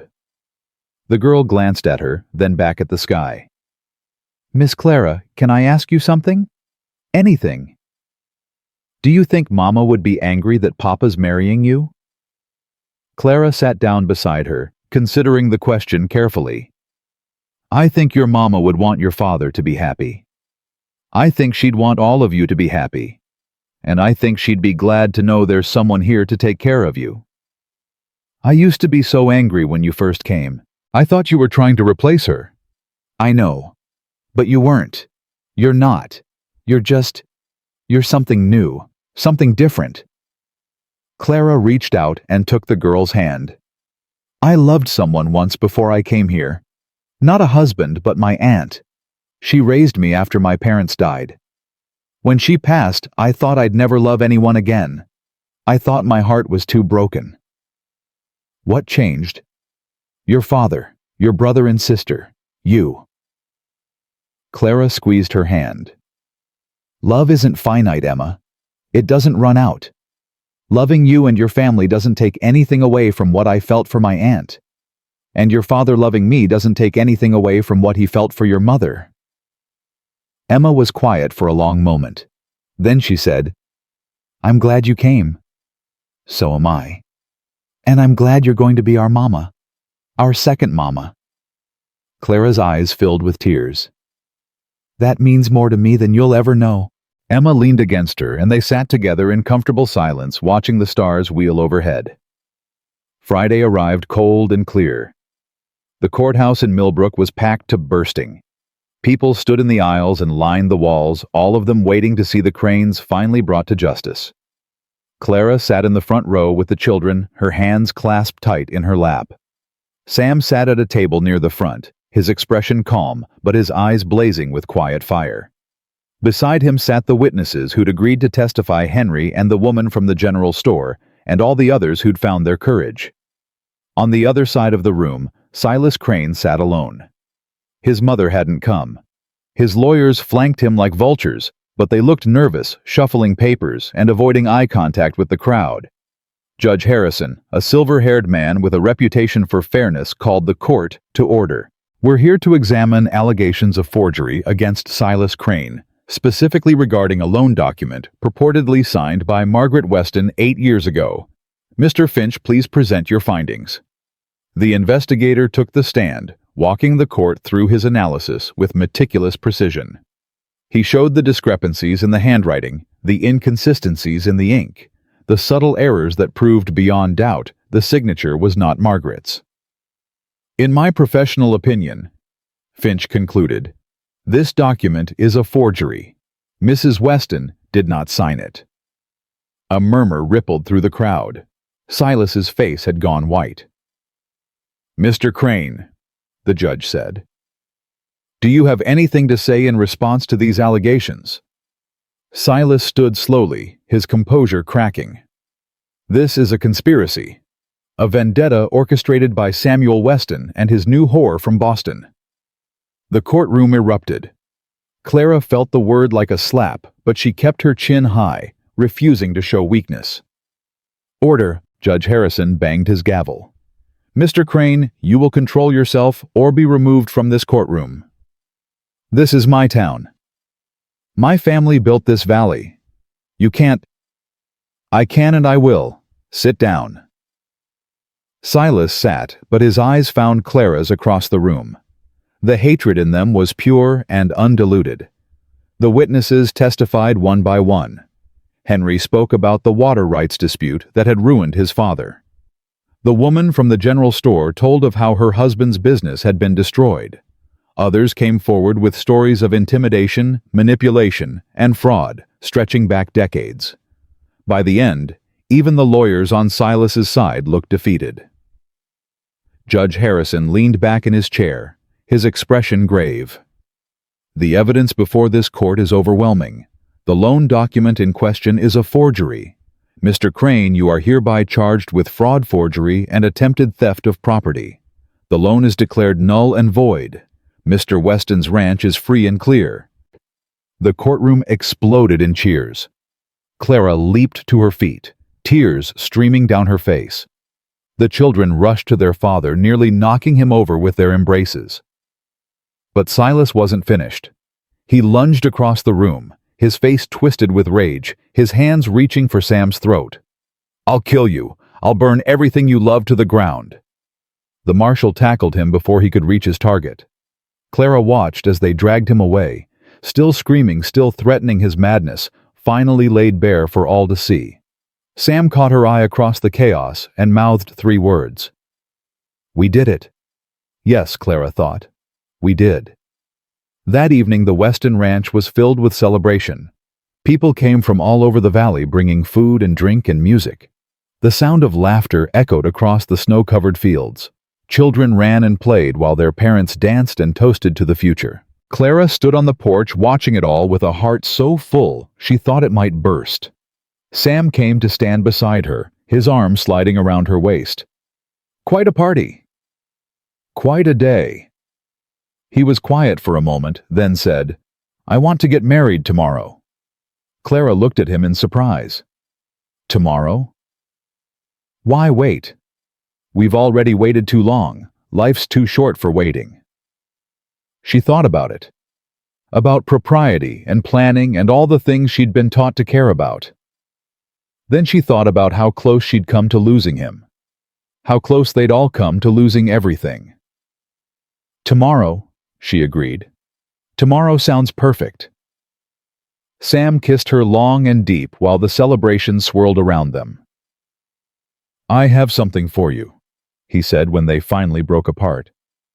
He reached into his pocket and pulled out a small velvet box. Inside was a ring, simple but beautiful. A gold band with a single pearl set in the center. "It was my mother's. She left it for my wife." He paused. "My wives, both of them." Clara's eyes filled with tears. "Sam, I know it's not fancy. I know you deserve diamonds and it's perfect." She held out her hand and he slipped the ring onto her finger. "It's absolutely perfect." He pulled her close, and they stood together on the porch, watching the stars come out over the valley they'd fought so hard to save. Inside the house, Clara could hear the children laughing. Emma was teaching Rose a new song. Tommy was telling anyone who would listen about the time his new mama stood down Silas Crane. His new mama. Clara smiled, the words settling into her heart like they'd always belonged there. "Ready to go back in?" Sam asked. "In a minute. I just want to remember this. All of it. We'll have plenty more moments like this. A lifetime of them." "I know." She leaned against him, breathing in the scent of wood smoke and winter air. "But this is the first one. The one where everything changed." Sam kissed the top of her head. "I love you, Clara Morgan." "Clara Weston," she corrected. "Almost." "Clara Weston," he repeated, and the name sounded like a promise. "My wife." "Your wife?" she agreed. "Forever." They stood together in the cold winter night, 2 people who'd found each other against all odds, surrounded by the family they'd built and the community they'd united. And in that moment, everything was exactly as it should be. The morning of the wedding dawned bright and cold, the kind of winter day that made the world look like it had been scrubbed clean and set out fresh. Clara woke before sunrise, her heart racing with a mixture of joy and disbelief that this day had finally arrived. She lay still for a moment, listening to the quiet sounds of the house, the creak of settling wood, the distant crow of a rooster, the soft murmur of voices from downstairs where Emma was already awake preparing for the ceremony. Today she would become Clara Weston. Today she would become a wife and a mother in the eyes of God and the law. Today everything she'd ever dreamed of would become real. A knock came at her door. "Miss Clara?" Emma's voice was hushed but excited.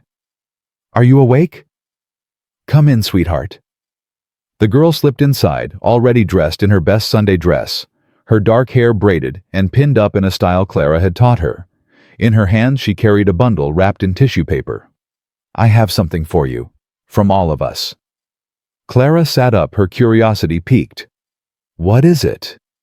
Emma sat on the edge of the bed and carefully unwrapped the tissue. Inside was a dress, simple but beautiful, made of cream-colored wool with delicate lace at the collar and cuffs. We made it. Emma said, her eyes bright with pride. Me and Mrs. Patterson and some of the ladies from town. We've been working on it for a week, ever since Papa told us about the wedding. Clara's throat tightened. She reached out to touch the fabric, marveling at the tiny, perfect stitches. Emma, I don't know what to say. You don't have to say anything. Just wear it. Please. Clara pulled the girl into a fierce hug. It's the most beautiful dress I've ever seen. There's more. Emma pulled back, suddenly shy. Tommy made you a hair comb from some wood he's been carving. It's not very good, but he worked really hard on it. And Rose. She hesitated.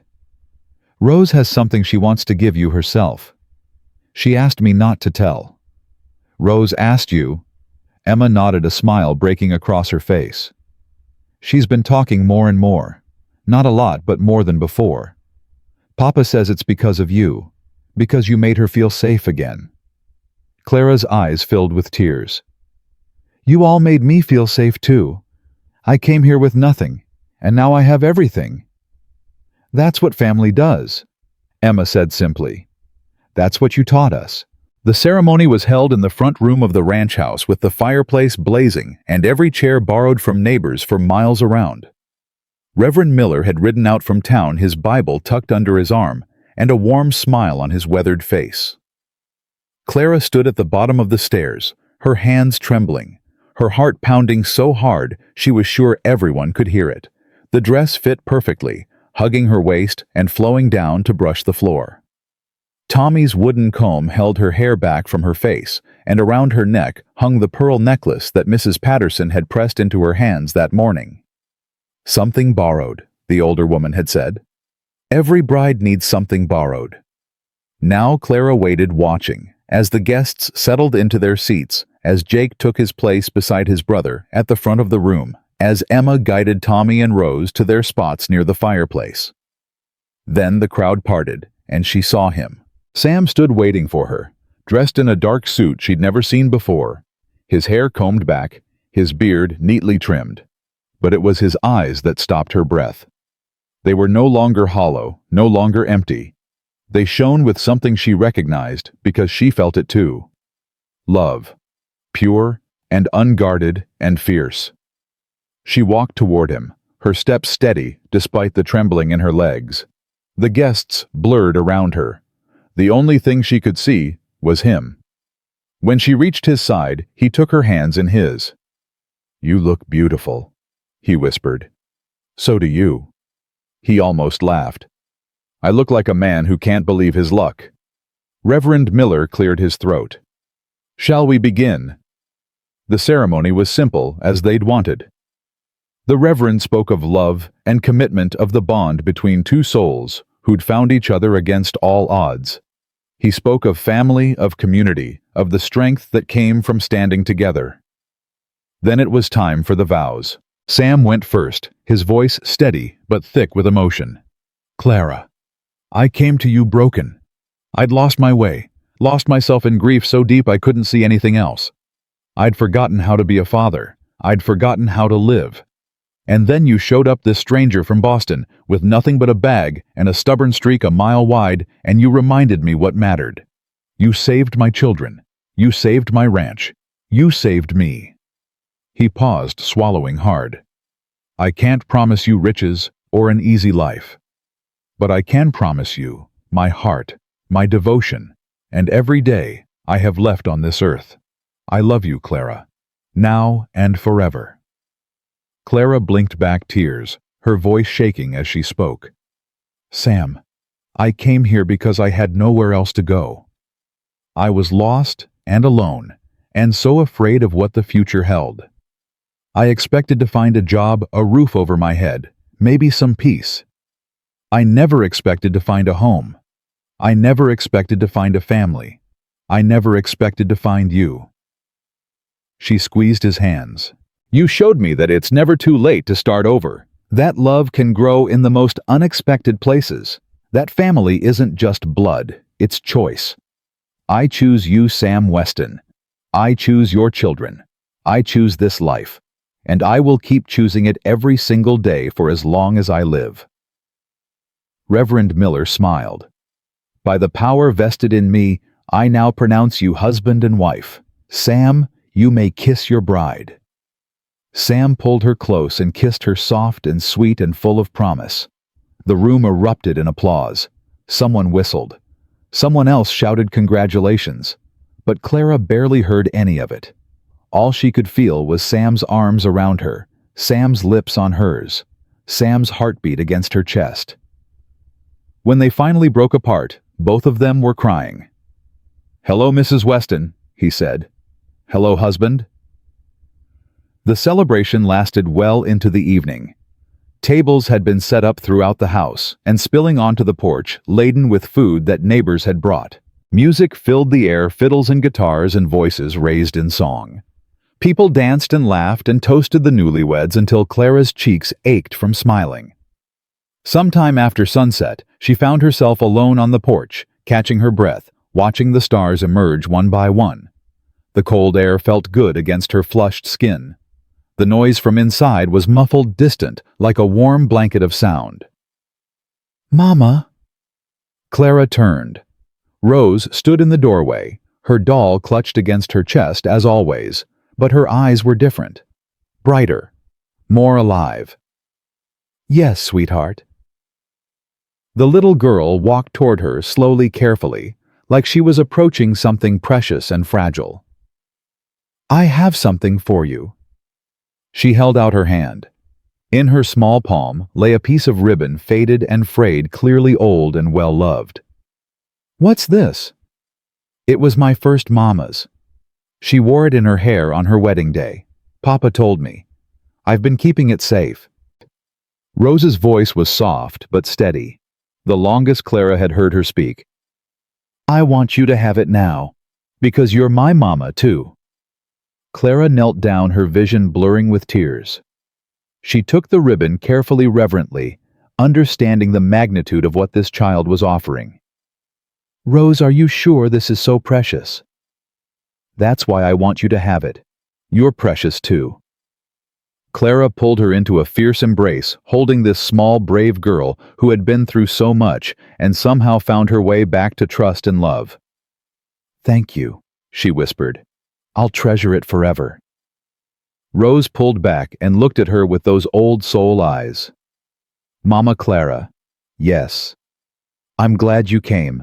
I'm glad you stayed." "So am I, sweetheart. So am I."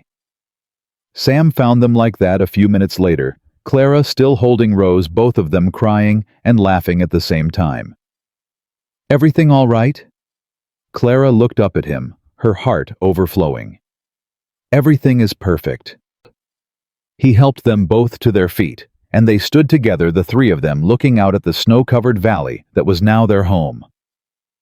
"Emma and Tommy are looking for you," Sam said to Rose. "They want to teach you a new dance." Rose nodded and scampered inside, pausing at the door to look back with a smile that transformed her whole face. Sam put his arm around Clara's waist.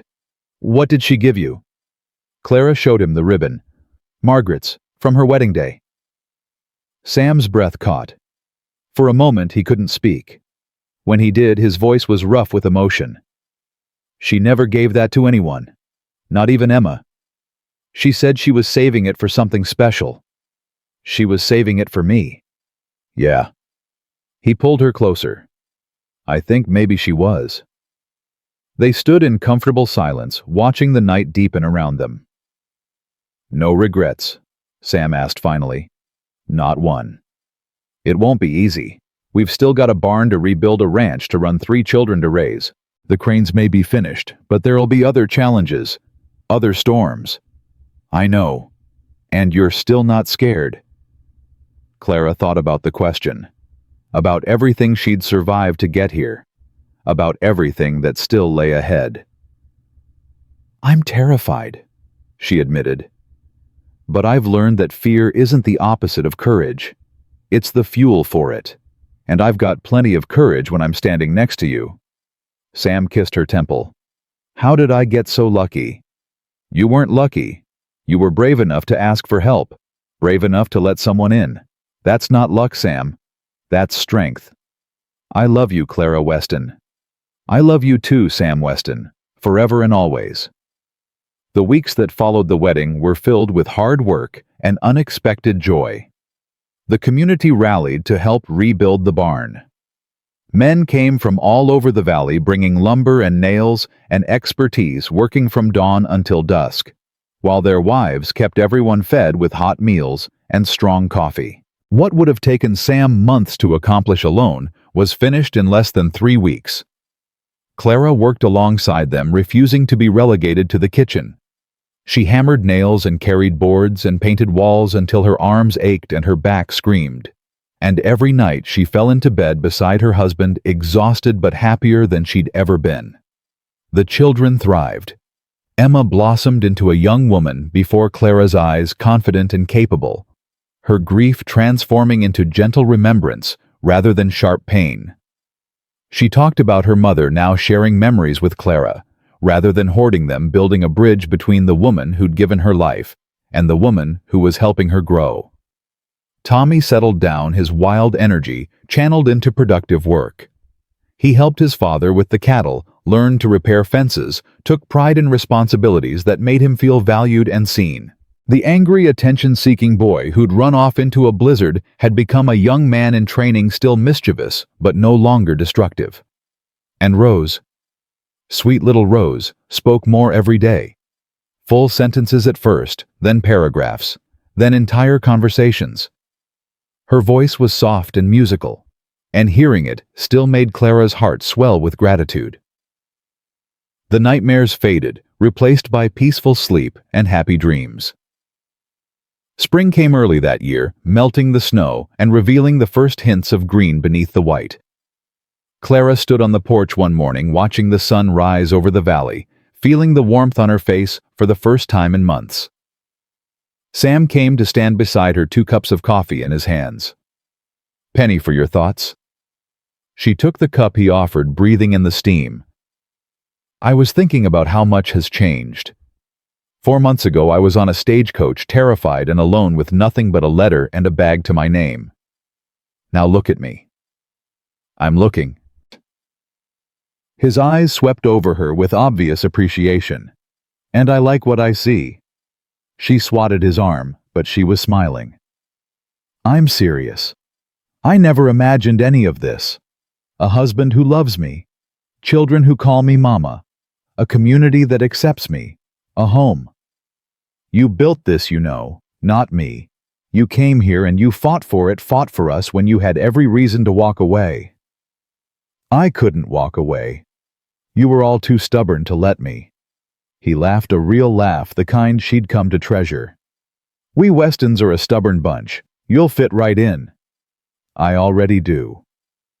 They stood in comfortable silence, watching the valley wake up around them. "I have news," Sam said after a while. "Good news or bad news?" "Good, I think.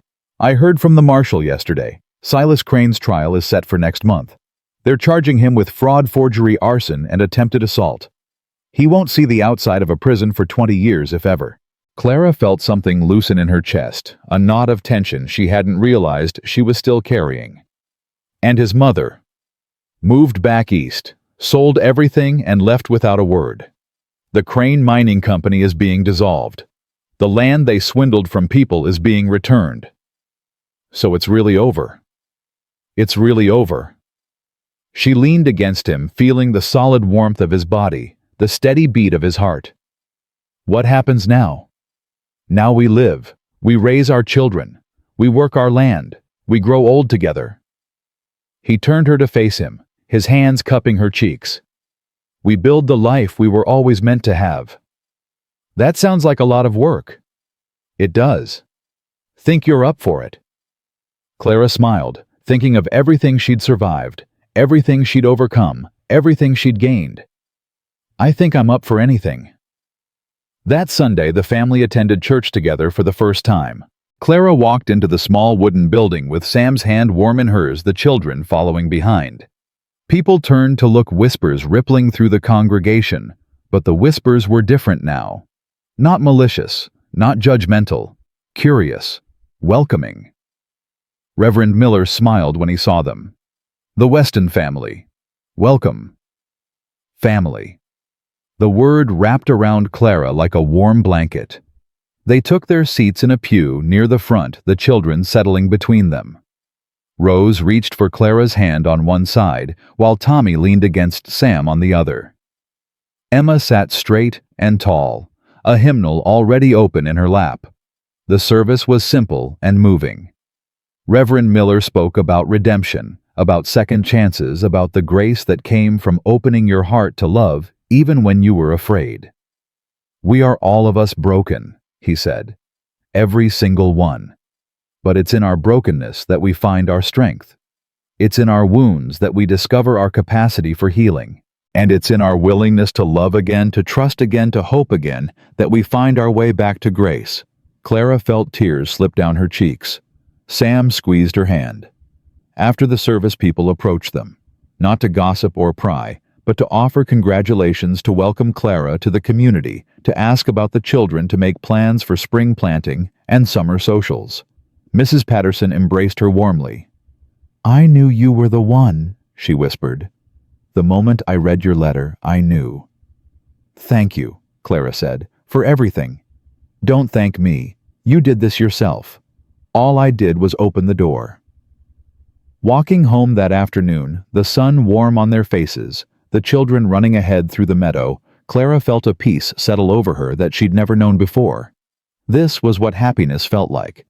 Not the absence of pain, but the presence of love. Not perfection, but acceptance. Not the ending of a journey, but the beginning of a new one. Sam caught her looking at him and smiled. "What?" "Nothing. Just grateful." "For what?" "For you. For them." She gestured at the children, at the ranch in the distance, at the wide open sky. "For all of it. Even the hard parts. Especially the hard parts. They brought me here." He stopped walking and pulled her into his arms, right there in the middle of the path, with the children whooping and the birds singing and the whole valley spread out around them. "I'm going to spend the rest of my life making you happy," he said. "I hope you know that." "You already do, every single day." He kissed her long and slow, and Clara let herself sink into it, into him, into this life she'd never expected and couldn't imagine being without. That night, after the children were in bed, Clara sat at the kitchen table writing a letter. Sam found her there, pen in hand, her brow furrowed in concentration. "Who are you writing to?" "Mrs. Patterson's sister. She knows a woman in Philadelphia, young widow with no prospects. She's been looking for a way out." "A way out to where?" "Here. The Hendricks Ranch, 2 valleys over. Old Mr. Hendricks lost his wife last year. He's got 4 children and a farm he can't manage alone." Sam's eyebrows rose. "You're matchmaking." "I'm opening doors. The way Mrs. Patterson opened one for me." Clara set down her pen. "Someone gave me a chance when I had nothing. Someone believed I could make a life here. I want to do the same for someone else." Sam sat down across from her, his expression soft with love and admiration. "You're remarkable, you know that." "I'm just a woman who got lucky." "No, you're a woman who made her own luck. Who took a terrible situation and turned it into something beautiful. Who came here a stranger and became the heart of this family." He reached across the table and took her hand. "I spent 2 years feeling like I was drowning, and then you showed up and taught me how to breathe again." Clara's eyes filled with tears. "Sam, I mean it. Every word. You saved us, Clara. All of us. And I will never stop being grateful for the day you stepped off that stagecoach." She got up and moved around the table, settling into his lap, her arms around his neck. "We saved each other," she said. "That's what families do." He held her close, his face buried in her hair, his heart beating steady and strong against hers. "I love you, Mrs. Weston. I love you too, Mr. Weston. Forever. Forever." Outside, the stars wheeled overhead, the same stars that had watched over this valley for centuries, that would go on watching long after they were gone. The ranch stood solid and warm against the darkness, a beacon of light in the wilderness. Inside, a family that had been broken found its way to wholeness. A man who had forgotten how to love remembered. Children who had lost their mother found another. And a woman who had arrived with nothing discovered that she had everything she'd ever needed. Clara Morgan had come to Cedar Creek with a letter and a bag and a heart full of fear. Clara Weston would stay for the rest of her life, her heart full of love, surrounded by the family she'd helped to heal and the community she'd helped to unite. Some stories end with a sunset, others end with a beginning. This one ended with both, and with the unshakable truth that love, real love, the kind worth fighting for, was always worth the risk. The Weston family had learned that lesson the hard way, and they would never ever forget it.